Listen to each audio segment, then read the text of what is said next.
Do you get the sense that just about everybody has completely lost their mind? Do you look around you and wonder what happened to the world that I was living in just a few short years ago? Has everybody completely lost their mind? Has everybody become crazy? Well, not everyone. I'm still here. I'm with you, and we'll talk about that next. But first, as always, we start with our mission. Always remember, God created us for this time and for this place. If we learn this faith, if we live this faith, if we share this faith, what will the next 100 years look like? Join the mission. Humans are rational creatures. We're able to think, to reason, to learn, to look at the world around us and discern the truths that are present in reality, that data that exists in the things all around us. And no other material creature can engage in these activities, just us alone. Sorry, Fido. But lately, it seems as though we've abandoned all of this. We've neglected our capacity of rational thought, and instead, we base all of our decision-making on emotion, on our lower passions. We no longer do what is logical or ethical. Now we just do what feels good, kind of like animals. Our lives, our entire society is guided by the stimuli around us. And politicians have picked up on this, and they've exploited this tendency of ours, empowering themselves by dividing us and pitting us against each other. It's no secret that our society is politically divided. And it's no secret that if you are on the wrong side of that dividing line, you're a pariah. You're called things like an extremist, a conspiracy theorist, a denier. And you are not to be engaged or debated. There's no candid discussion. You're just canceled. You can call it the modern suppression of logic. So today, I want to discuss, how did we get here? How did we become so illogical, so stupid? How did we go from Aristotle, Augustine, Aquinas, Bach, Michelangelo, Mozart, Chesterton, Lewis, Tolkien, to this? Can you provide a definition for the word woman? Can I provide a definition? No. Yeah. I can't. You can't? Not in Okay. this context. So you I'm not a believe the meaning biologist. of How is it that an entirely new system of logic, or actually absurdity, was ushered in without any of us noticing? Now, 100 years ago, when our grandparents went to school, what were they learning? What they learned was what their parents learned, and what all previous generations before them learned, what we might call tradition. That is, what one generation passed on to the next, what Chesterton called the democracy of the dead. And that tradition was organized into the classical long-standing view of knowledge, that knowledge exists in the real world, in creation, in the world that actually exists. Not a mental construct. It exists, and we can observe it as it really exists. Not how we theoretically want it to exist, but how it actually exists. First in physical material, like rocks, donuts, and baseballs. And traditionally, this was called physics.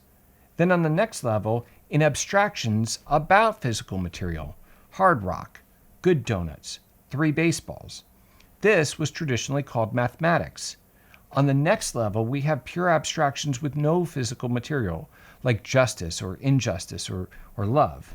And this was traditionally called metaphysics. This entire hierarchy is the basis for all education in the Western world, from ancient Greece all the way until the year 1896.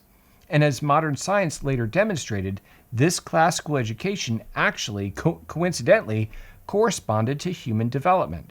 For example, in Piaget's pre-operational stage, children are able to comprehend physical matter through sensory observation. But then as they get older and they reach what Piaget called the concrete operational stage, they're able to make abstractions about that matter.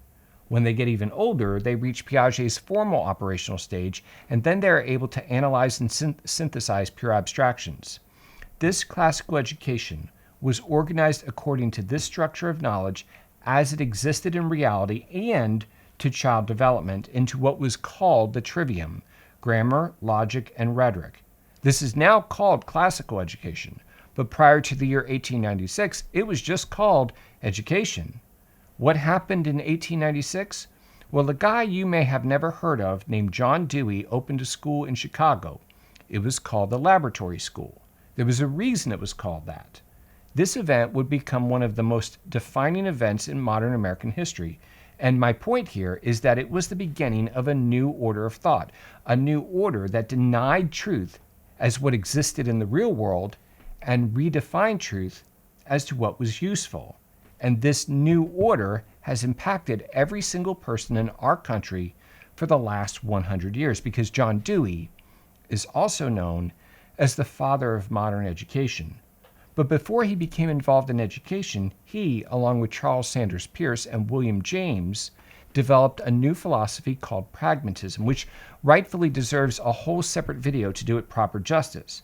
But in short, pragmatism grew out of progressivism. So it is an entirely materialistic worldview. So right out of the gate, it cannot account for the abstractions that previous generations understood as metaphysics, including morality, ethics, philosophy, and religion.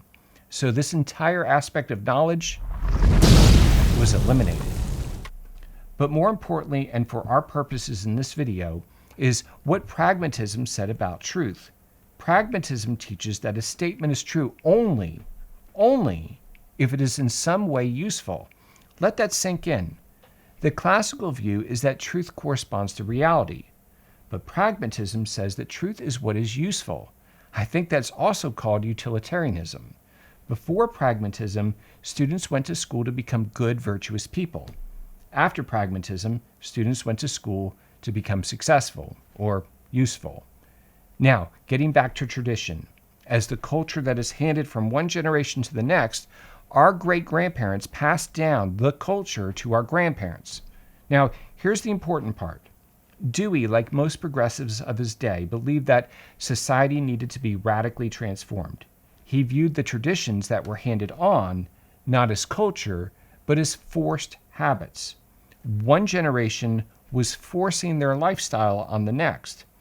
And a child's natural impulses, the normal restlessness that small children have, those impulses, they weren't something that needed to be formed by virtue or good parenting, but that was evidence of the need to radically transform society. He saw this tension between children's natural impulses and what he viewed as forced habits as the means of societal transformation. In other words, his philosophy was founded on the abandonment of tradition and social revolution, and this became part of the pedagogy of his laboratory school. His classrooms did not transmit tradition from one generation to the next, but instead gave the children an opportunity to do experiments and discover for themselves truths that were useful.